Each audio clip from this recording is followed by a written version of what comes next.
Hello, good morning. Welcome to smart Shri.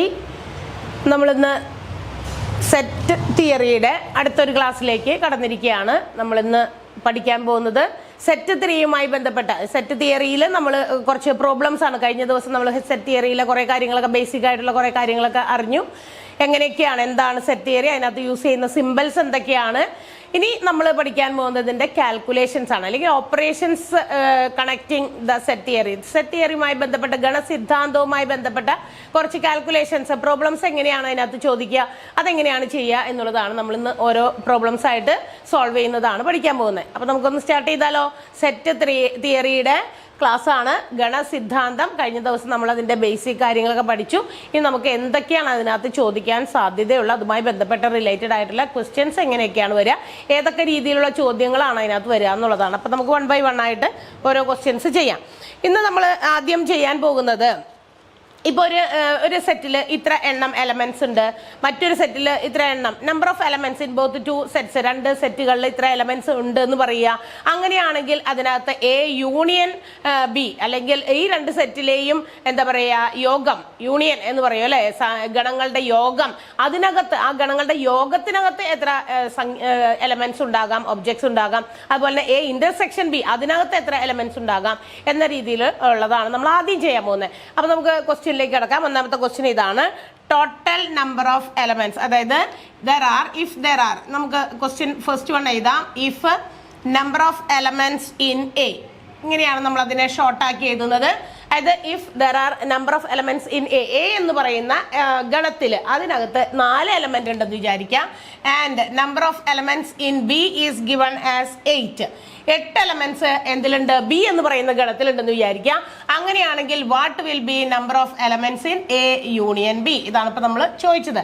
അതായത് A union ബി എന്ന് പറയുന്ന ആ ഗണത്തിൽ എത്ര സംഖ്യകൾ ഉണ്ടായിരിക്കും, അല്ലെങ്കിൽ എത്ര ഒബ്ജക്റ്റ് ഉണ്ടായിരിക്കും, എത്ര എലമെന്റ് ഉണ്ടായിരിക്കും. എലമെന്റുകൾ, ഇത് element may be either number ആകാം, അല്ലെങ്കിൽ എന്താ പറയുക ആൽഫബറ്റ്സ് ആകാം, അല്ലെങ്കിൽ ഏതെങ്കിലും വസ്തുക്കളുടെ സാധനങ്ങളുടെയൊക്കെ പേരുകളാകാം, എന്ത് വേണമെങ്കിലും ആകാം. ആ എലമെന്റുകൾ എത്ര എണ്ണം ഉണ്ട് ഏതിൽ, എ യൂണിയൻ ബിയിലാണ്. നമ്മൾ അറിയാം, നമുക്ക് എ യൂണിയൻ ബി എന്ന് പറഞ്ഞാൽ എന്താണ്, ഇതിനകത്തുള്ള എലമെന്റുകളെല്ലാം അല്ലേ. അപ്പൊ എല്ലാം കൂടി ചേരുന്നതാണ് എ യൂണിയൻ ബി, അല്ലെങ്കിൽ ഗണങ്ങളുടെ യോഗം എന്ന് പറയുന്നത്. അപ്പൊ നമുക്ക് if you have to find out such solution, ഇതിന്റെയൊക്കെ സൊല്യൂഷൻ, ഇങ്ങനെയുള്ള ഒരു ക്വസ്റ്റ്യൻ തന്നു കഴിഞ്ഞാൽ ഇത്ര എലമെന്റ് ഏതെങ്കിലും ഒരു ഗണത്തിലുണ്ട്, മറ്റൊരു ഗണത്തിൽ മറ്റ് ഒരു എണ്ണം തന്നിരിക്കുകയാണ്, നമ്പർ ഓഫ് എലമെന്റ്സ് തന്നിരിക്കുകയാണ്.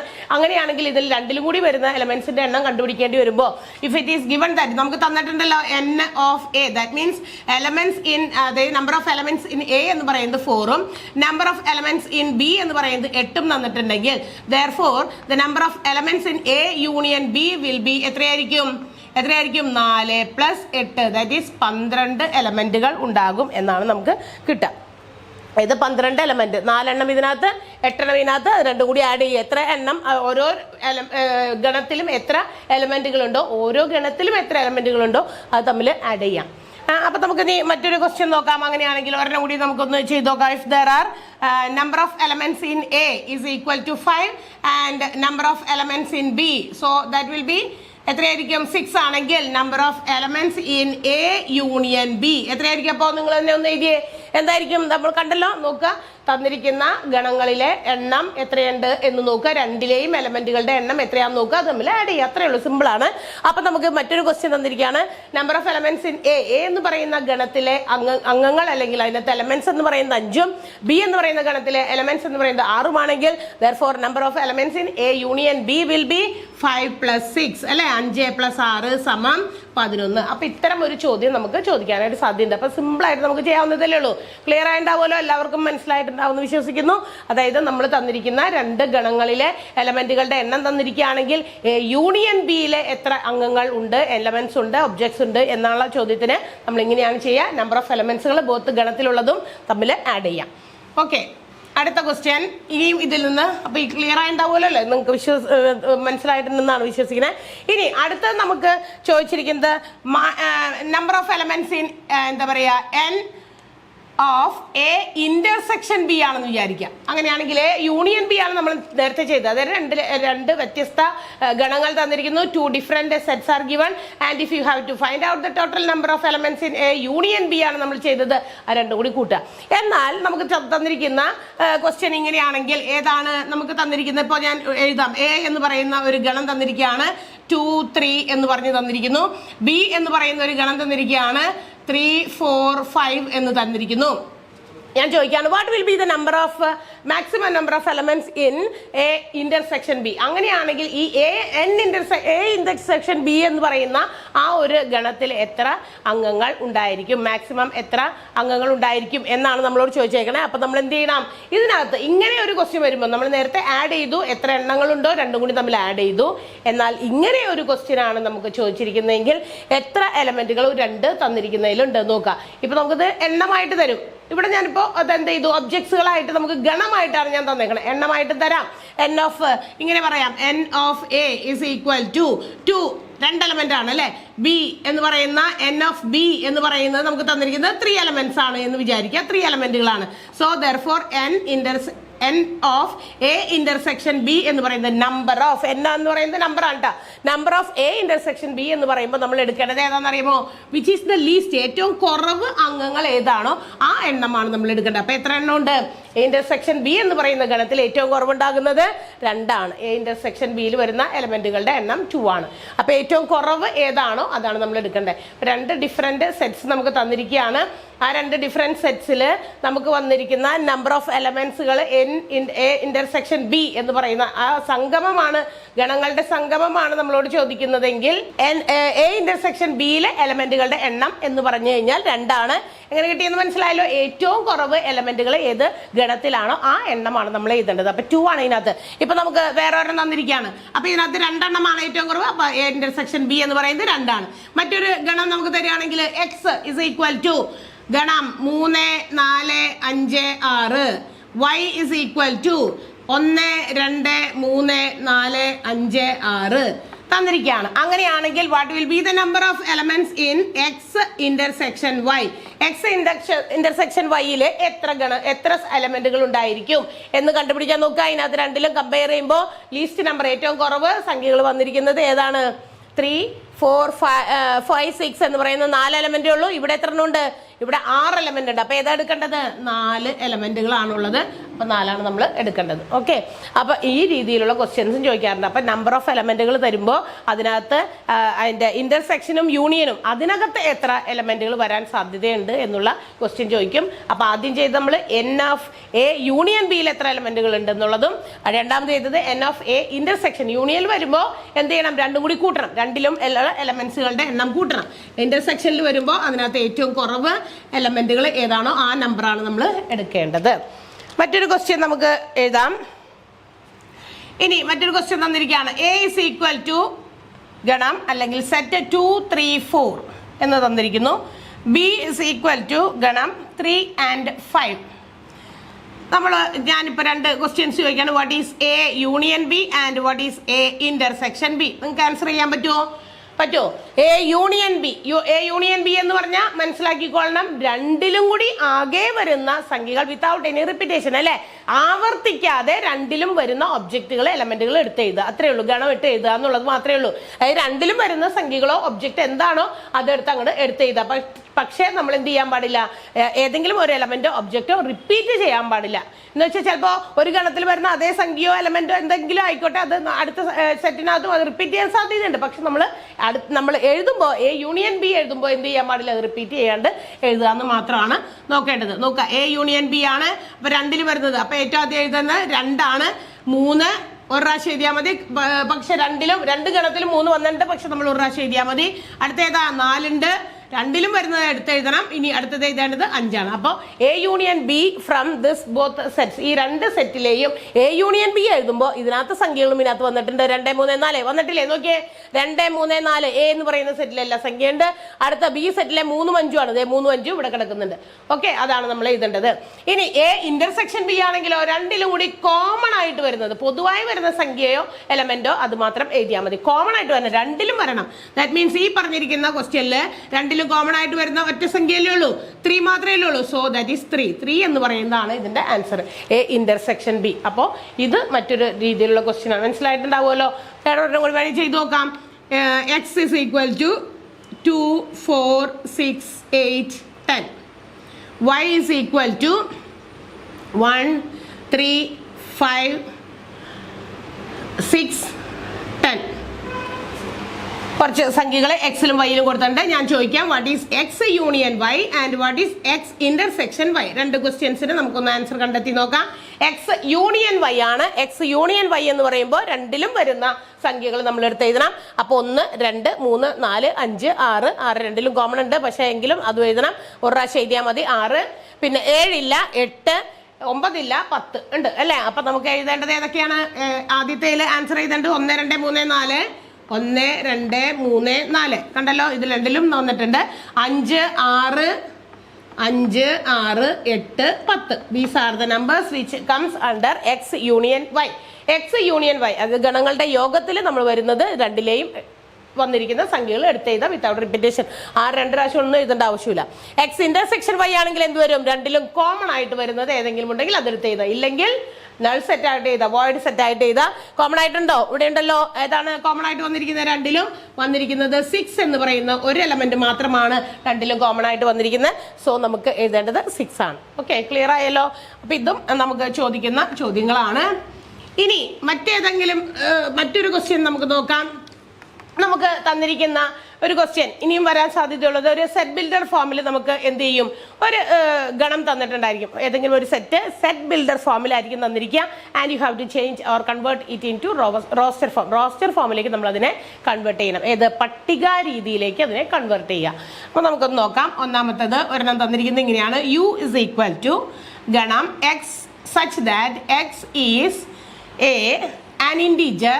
X is an integer that is -3 less than or equal to x less than 6 അല്ല 7. അതൊരു ഗണം. അതൊരു ക്വസ്റ്റ്യൻ തന്നിട്ടുണ്ട്. മറ്റൊരെണ്ണം കൂടി തന്നിട്ടുണ്ട്. W is equal to x is such that x is a natural number less than 6. രണ്ട് questions. ഇത് നമുക്ക് എന്ത് ചെയ്യണം? ഏത് ഫോമിലാണ് നമുക്ക് തന്നേക്കണേ? സെറ്റ് ബിൽഡർ ഫോമിലാണ്. അതായത് നിബന്ധനാ രീതിയിലാണ് ഇത് രണ്ടും തന്നിരിക്കുന്നത്. എക്സ് സച്ച് ദാറ്റ് വരുന്നതൊക്കെ നിബന്ധനാ രീതിയാണ്. ഇതിന് നമ്മൾ എന്ത് ചെയ്യണം? കൺവേർട്ട് ചെയ്ത് റോസ്റ്റർ ഫോമിലേക്ക്, പട്ടിക രീതിയിലേക്ക് കൺവേർട്ട് ചെയ്ത് എഴുതണം. അപ്പൊ ആദ്യത്തെ നമുക്കൊന്ന് കൺവേർട്ട് ചെയ്യാം. എന്ത് ചെയ്യണം? കൺവേർട്ട് ചെയ്യുമ്പോൾ നമ്മളൊരു പേര് കൊടുക്കാം. എന്നോ ബിന്നോ അല്ലെങ്കിൽ സിയോ ഡിയോ എന്ത് വേണമെങ്കിലും കൊടുക്കാം. നമുക്ക് തന്നിരിക്കുന്നത് സെറ്റ് ബിൽഡർ ഫോമിൽ തന്നിരിക്കുന്നത് യു എന്ന അക്ഷരം സൂചിപ്പിച്ചിട്ടാണ്. രണ്ടാമത്തെ W വെച്ചിട്ടാണ് നമുക്ക് തന്നിരിക്കുന്നത്. We can change that into roster form. Roster ഫോമിലേക്ക് ആക്കുമ്പോൾ നമ്മൾ ഏതെങ്കിലും ഒരു പേര് കൊടുക്കാം. അപ്പൊ എ ഇസ് ഈക്വൽ ടു ഇത് എങ്ങനെ എഴുതും ഗണമായിട്ട്? -3 less than or equal to X less than 7. അതായത് -3 നിന്ന് തുടങ്ങി ഇതിനകത്ത് വരുന്ന സംഖ്യകൾ എന്ന് പറയുന്നത് ദാറ്റ് മീൻസ് എക്സ് എന്ന് പറയുന്ന റെപ്രസെന്റ് ഇതിനകത്ത് വരുന്ന സംഖ്യകളാണ്. ആ എക്സ് വാല്യൂസ് എല്ലാം തന്നെ എങ്ങനെയുള്ളതായിരിക്കണം? We should be less than 7. 7നേക്കാൾ കുറഞ്ഞ സംഖ്യകളായിരിക്കണം. Which is starting from -1. -3 നിന്ന് സ്റ്റാർട്ട് ചെയ്ത് 7 വരെയുള്ള സംഖ്യകൾ. 7 വേണ്ട, 7നേക്കാൾ ചെറുതാണ് ഇവിടെ ചോദിച്ചത്. ലെസ് ദാൻ എന്ന സിമ്പിൾ ആണ് ഉപയോഗിച്ചത്. അപ്പൊ 7നേക്കാൾ ചെറുതുമായിരിക്കണം. And it should be starting from -3. -3 നിന്ന് തുടങ്ങുന്നതായിരിക്കണം. അപ്പൊ നമ്മൾ ഈ പട്ടിക രീതിയിൽ ആ പട്ടികയിൽ ആ ഗണത്തിൽ ഉൾപ്പെടുത്തേണ്ടത്. അപ്പൊ എവിടെ നിന്ന് തുടങ്ങേണ്ടത്? -3 ഉണ്ട്. അതുകൊണ്ട് തന്നെ ഇവിടെ -3 നമ്മൾ എഴുതാം. -3 കഴിഞ്ഞാൽ -2, -1, 0, 1, 2, 3, 4, 5, 6, 7 എഴുതണോ? വേണ്ട. കാരണം it is given that it should be less than 7. 7നേക്കാൾ കുറവ് എന്ന് പറഞ്ഞിട്ടുള്ളത് കൊണ്ട് തന്നെ നമ്മൾ 6 വരെയും എഴുതാൻ പാടുള്ളൂ. അപ്പൊ ഇത് റോസ്റ്റർ ഫോമിൽ നമ്മൾ കൺവേർട്ട് ചെയ്യുന്ന രീതിയാണ്. അങ്ങനെയും ക്വസ്റ്റ്യൻസ് വരാറുണ്ട്. ഇപ്പൊ ഇതായിരിക്കും തരുള്ളൂ മിക്കവാറും. കാരണം PSC എക്സാംസിലൊക്കെ വലിയ ആൻസർ ആയിട്ട് നമുക്ക് സെലക്ട് ചെയ്യുന്നതിനേക്കാൾ ഇതായിരിക്കും നമുക്ക് എഴുതാനുണ്ടാകുക. പട്ടിക രീതിയിലേക്ക് എങ്ങനെയാണ് എഴുതുക. അപ്പൊ ചിലപ്പോൾ പല ഓപ്ഷൻസ് ഉണ്ടായിരിക്കും. പക്ഷെ ഇതിന്റെ കറക്റ്റ് ആൻസർ ഇങ്ങനെയാണ്. -3 നിന്ന് 7 വരെ അല്ല, 7 അല്ല എഴുതേണ്ടത്. 7നേക്കാൾ ലെസ് ലെസ് ആയിട്ടുള്ള നമ്പർ വരെയാണ് വേണ്ടതെന്നാണ് അവർക്ക് നമുക്ക് തന്നിരിക്കുന്ന സെറ്റ് ബിൽഡർ ഫോം. അപ്പൊ അങ്ങനെയാണെങ്കിൽ ഇതെങ്ങനെ എഴുതാം? X such that X is A natural number less than 6. 6നേക്കാൾ ചെറിയ നാച്ചുറൽ നമ്പർ ആണ്. നാച്ചുറൽ നമ്പർ സ്റ്റാർട്ട്സ് ഫ്രം എവിടെ നിന്നാണ് തുടങ്ങുന്നത്? എണ്ണൽ സംഖ്യ 1 അതിനേക്കാൾ താഴേക്ക് പോകേണ്ട ആവശ്യമില്ല. എണ്ണൽ സംഖ്യയാണ്. നാച്ചുറൽ നമ്പറിൽ നിന്ന് സ്പെസിഫൈ ചെയ്ത് പറഞ്ഞിട്ടുണ്ട്. അതുകൊണ്ട് തന്നെ നമ്മൾ നാച്ചുറൽ നമ്പേഴ്സ് മാത്രം എഴുതാൻ മതി. Which is starting from 1 2 3 4 and 5 less than 6 ആണ് പറഞ്ഞേക്കണേ. അപ്പൊ 6 എടുക്കേണ്ട ആവശ്യമില്ല. അപ്പൊ ഈ രീതിയിൽ നമുക്ക് ക്വസ്റ്റ്യൻസ് വരാറുണ്ട്. ക്ലിയർ ആയല്ലോ? മനസ്സിലായിട്ടുണ്ടാവുമല്ലോ? അപ്പൊ സെറ്റ് ബിൽഡർ ഫോം തന്നിട്ട് റോസ്റ്റർ ഫോമിലേക്ക് എഴുതാനുണ്ടാകാം. ചിലപ്പോൾ ബൈ ചാൻസ് നമുക്ക് റോസ്റ്റർ ഫോം തന്നിട്ട് സെറ്റ് ബിൽഡർ ഫോമിലേക്കും ഉണ്ടാകും കേട്ടോ. അടുത്ത ക്വസ്റ്റ്യൻ നോക്കാം. മറ്റൊരു ക്വസ്റ്റ്യൻ തന്നിരിക്കുന്നത് എ ഈസ് ഈക്വൽ ടു ഗണം 3 5 7 9 10 and B is equal to 7 9 10 13. Okay. And ഒരു ഗണം കൂടി തന്നിട്ടുണ്ട്. C is equal to 10 13 15. ഇനി ഇതിനകത്തുനിന്ന് കുറച്ച് ക്വസ്റ്റ്യൻസ് നമ്മൾ ചോദിക്കാൻ സാധ്യതയുള്ളതൊക്കെ നമുക്കൊന്ന് എഴുതാം. ഞാൻ ഫസ്റ്റ് ക്വസ്റ്റ്യൻ എഴുതാൻ പോകുന്നത് എ യൂണിയൻ ബി ആണ് നിങ്ങളോട് ചോദിക്കുന്നത്. അടുത്ത ചോദിക്കുന്നത് ബി ഇന്റർസെക്ഷൻ സി ആണ്. മറ്റൊരു ക്വസ്റ്റ്യൻ ചോദിക്കുന്നത് A union B intersection B intersection C. അപ്പൊ 3 ക്വസ്റ്റ്യൻസ് നമുക്ക് സോൾവ് ചെയ്യണം. ഇതിൽ ഏതെങ്കിലുമൊക്കെ ചോദിച്ചാൽ നമുക്ക് ചെയ്യാൻ എങ്ങനെയാണെന്ന് നോക്കാം. ആദ്യത്തേത് എ യൂണിയൻ ബി മീൻസ് നമുക്ക് എയും ബിയും മാത്രം കൺസിഡർ ചെയ്താൽ മതി. എയിലും ബിയിലും വരുന്ന എല്ലാ എലമെന്റുകളും എന്നർത്ഥം അല്ലെ. അപ്പൊ എയിലും ബിയിലും വരുന്ന എല്ലാ എലമെന്റുകളും എന്ന് പറയുമ്പോൾ നമുക്ക് എടുത്ത് എഴുതാം. 3 5 7 ഇവിടെ 2ലും ഉണ്ട് എങ്കിലും 7 എഴുതണം. ഒരു പ്രാവശ്യം 9, ഒരു പ്രാവശ്യം 10 13. So these are the numbers which belongs to A union B. എ യൂണിയൻ ബി എന്ന് പറയുന്ന സെറ്റിൽ ഉൾപ്പെടുന്ന സംഖ്യകളാണ് 3 5 7 9 10 13 എന്ന് പറയുന്നത്. ഇനി അടുത്തത് ഏതാ? ബി ഇന്റർസെക്ഷൻ സി ആണ്. അപ്പൊ ബിയും സിയും മാത്രം കൺസിഡർ ചെയ്താൽ മതി. എ പറഞ്ഞിട്ടില്ല. ബി ഇന്റർസെക്ഷൻ സി എന്ന് പറയുമ്പോൾ ബിയിലും സിയിലും കോമൺ ആയിട്ട് വരുന്നതാണ് എടുക്കേണ്ടത്. അപ്പൊ ക്വസ്റ്റ്യൻ വരുന്ന വഴിയാണ് നിങ്ങൾ നോക്കേണ്ടത്. ബി ഇന്റർസെക്ഷൻ സി ആണ്. ഇതിൽ രണ്ടിലും കോമൺ ആയിട്ട് ഏതാ വന്നേക്കുന്നത്? ഇതുണ്ട്, ഇവിടെ ഉണ്ട് 10, അതുപോലെ തന്നെ 13 ഉണ്ട്. അപ്പൊ ഏത് മാത്രമേ ഉള്ളൂ? 10ഉം 13ഉമാണ് ബി ഇന്റർസെക്ഷൻ സിയിൽ വന്നിരിക്കുന്നത്. ബി ഇന്റർസെക്ഷൻ സിയിൽ വന്നിരിക്കുന്നത് 10ഉം 13ഉം. 10 2ലും ഉണ്ട്, 13 2ലും ഉണ്ട്. ഓക്കെ. അപ്പൊ ബി ഇന്റർസെക്ഷൻ സി കിട്ടി. ഇനി നമുക്ക് വേണ്ടത് എന്താണ്? A union B intersection B intersection C ആണ്. അപ്പൊ അതായത് എ യൂണിയൻ ബി ഓൾറെഡി നമ്മൾ ഇവിടെ കണ്ടുപിടിച്ച് വെച്ചിട്ടുണ്ട് അല്ലെ. ആൻസർ എടുത്ത് എഴുതാം. എ യൂണിയൻ ബിയിലുള്ള ആൻസേഴ്സ് എന്ന് പറയുന്നത് 3 5 7 9 10 ആണ്. ഓക്കെ. 10 13 ആണ് എ യൂണിയൻ ബിയിൽ വന്നിരിക്കുന്ന എല്ലാ എലമെന്റുകളും. 3 5 7 10 9 10 13. ഓക്കെ. ബി ഇന്റർസെക്ഷൻ സിയിൽ നമ്മൾ എന്താ എഴുതിയിരിക്കുന്നത്? ബി ഇന്റർസെക്ഷൻ സിയിൽ എഴുതിയിരിക്കുന്നത് 10 13 ആണ്. ഓക്കെ. ഇനി ഇതിന്റെ ഇന്റർസെക്ഷൻ ആണ് കാണേണ്ടത്. ഈ 2 ഗണങ്ങൾ അതായത് നമ്മൾ നേരത്തെ കണ്ടുപിടിച്ച അതേ ആൻസേഴ്സിന്റെ രണ്ടിന്റെയും കൂടി ഇന്റർസെക്ഷൻ മീൻസ് ഈ കിട്ടിയിരിക്കുന്ന ആൻസേഴ്സിലെ രണ്ടിലും വന്നിരിക്കുന്ന കോമൺ ആയിട്ടുള്ള നമ്പർ ഏതാണോ അതായിരിക്കും അതിന്റെ ആൻസർ. അപ്പൊ ഇന്റർസെക്ഷൻ ചെയ്തിട്ടില്ല നമ്മൾ. ഞാനിപ്പോ എഴുതിയത് എ യൂണിയൻ ബിയിലെ എലമെന്റുകൾ എടുത്ത് എഴുതി, ബി ഇന്റർസെക്ഷൻ സിയിലെയും എലമെന്റുകൾ എടുത്ത് എഴുതി. ഞാൻ ചോദിക്കുന്ന ചോദ്യം A union B intersection B intersection C എന്താണെന്നാണ്. അപ്പൊ നമ്മൾ എന്ത് ചെയ്യണം? ഈ കിട്ടിയിരിക്കുന്ന ആൻസേഴ്സിൽ രണ്ടിലും കോമൺ ആയിട്ട് വരുന്നത് എടുത്ത് എഴുതണം. ഏതൊക്കെയാണത്? 10 13 ആണ്. അപ്പൊ 10 13 ആണ് ഏതിന്റെ ആൻസർ? നമ്മുടെ ഫൈനൽ ലാസ്റ്റ് ചെയ്തിരിക്കുന്ന ക്വസ്റ്റ്യന്റെ ആൻസർ. ഓക്കെ. അപ്പൊ ഈ രീതിയിലുള്ള ക്വസ്റ്റ്യൻസും നമുക്ക് ചോദിക്കാറുണ്ട്. അപ്പൊ 3 സെറ്റുകൾ വരുന്നത് കമ്പയർ ചെയ്ത് അതിൽ നിന്ന് യൂണിയനോ ഇന്റർസെക്ഷനോ അതല്ലെങ്കിൽ കമ്പയർ ചെയ്തിട്ടുള്ള എന്ത് ചെയ്യാം ഇന്റർസെക്ഷൻസും യൂണിയൻസും ഒക്കെ നമുക്ക് ചോദിക്കാറുണ്ട്. അപ്പൊ നിങ്ങൾ അത് നോക്കി ക്വസ്റ്റ്യൻ മനസ്സിലാക്കി തന്നെ ആൻസർ കണ്ടുപിടിക്കാൻ ശ്രമിക്കാം. ഓക്കെ. അപ്പൊ ഇന്ന് കുറച്ച് വെറൈറ്റീസ് ആയിട്ടുള്ള പല രീതിയിലുള്ള പ്രോബ്ലംസ് ആണ് നമ്മളിന്ന് ഡിസ്കസ് ചെയ്തത്. എല്ലാവർക്കും മനസ്സിലായിട്ടുണ്ടാവുമല്ലോ അല്ലേ? സിമ്പിൾ ആയിട്ടുള്ള ഒരു ടോപ്പിക് തന്നെയാണ്. നമുക്ക് ഒത്തിരി ശ്രദ്ധിച്ചാൽ മാത്രം മതി ആൻസർ ചെയ്യാൻ പറ്റും. അപ്പോൾ നിങ്ങളൊക്കെ ഒന്ന് സോൾവ് ചെയ്ത് നോക്കുക. തന്നിരിക്കുന്നതൊക്കെ എങ്ങനെയാണെന്ന് സ്വന്തമായിട്ടൊന്ന് സോൾവ് ചെയ്യുക. കൂടാതെ നിങ്ങൾക്ക് തന്നിരിക്കുന്ന ക്വസ്റ്റ്യൻസും ആൻസർ ചെയ്യാം. നമുക്ക് അടുത്ത ദിവസം വീണ്ടും കാണാം. ബൈ.